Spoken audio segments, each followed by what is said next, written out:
عليكم.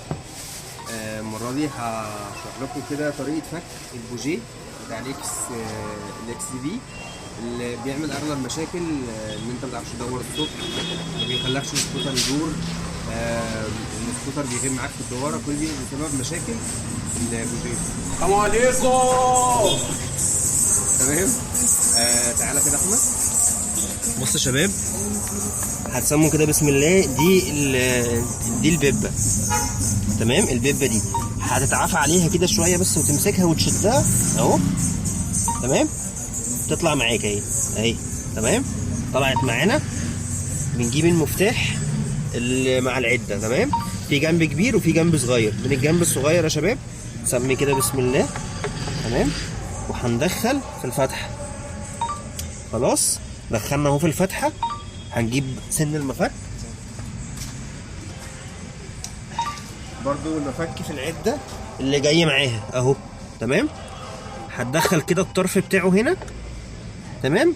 وهتلف كده سنه بس معاك لحد ما يلف معاك. بعد كده تبتدي تلف بايدك. خلاص. وصبعك اهو جوه، يعني تحط صبعك في الفتحه اللي هي في اللي هنا دي، تتاكد بس ان البوجيه داخل جوه عشان ما تلفش على الفوق. تمام.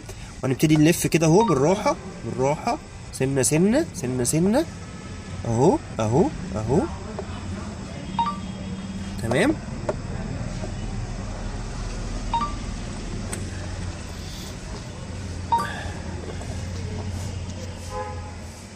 البوجيه اهو طلع معانا. طبعا انتوا شايفين هنا منظر عامل ازاي، مسود ومغمق. تمام. ثواني كده احمد بس زي برضو وهم شايفين. بصوا يا شباب، هيبقى عندكم حلين. ان انت ممكن تجيب صنفره وتنظف الجزء اللي ما بين السن وما بين حته الحديده اللي طالعه دي، او هتعمل زي كده مثلا وترش رشتين اكواي. تمام. هننضف كده مكانه كويس اهو اهو اهو.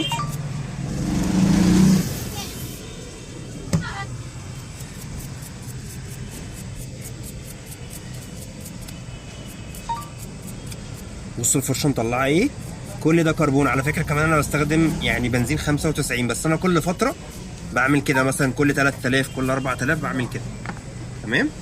هنسمي كده بسم الله.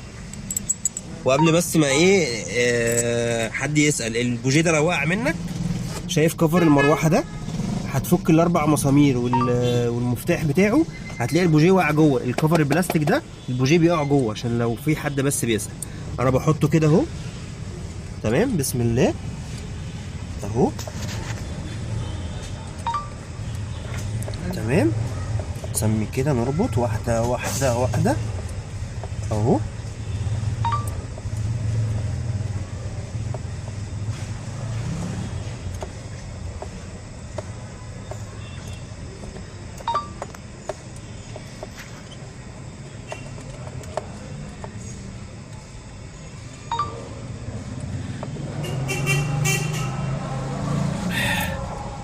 تمام. هو كده اهو ربط، وحطيت صبعي اهو، مفيش ولا هزه ولا في لا ولا في حاجه. عايز تقرض بمفك مفيش مشكله، بس انا كده بالنسبه لي تمام يعني.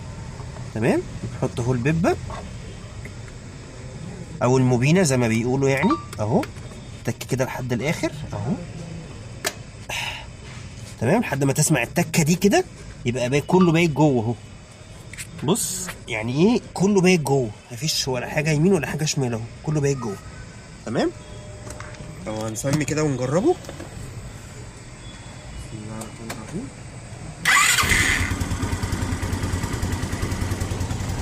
الله اكبر. في اي حد عنده اي مشكله تانية يبعت لي ان شاء الله، واحاول اساله يعني احاول اجاوبه فيه. تمام. انتظروا ان شاء الله الفيديو بتاع السير وبكر السحب والكلاتش قريب قوي ان شاء الله. هي الفكره بس ان انا الحاجه اللي بغيرها بعمل لكم فيديو في ساعتها، مش بعرف افك الحاجه عشان اعملها لك، لا انا بجيب الحاجه وبعملها وبغيرها. السلام عليكم.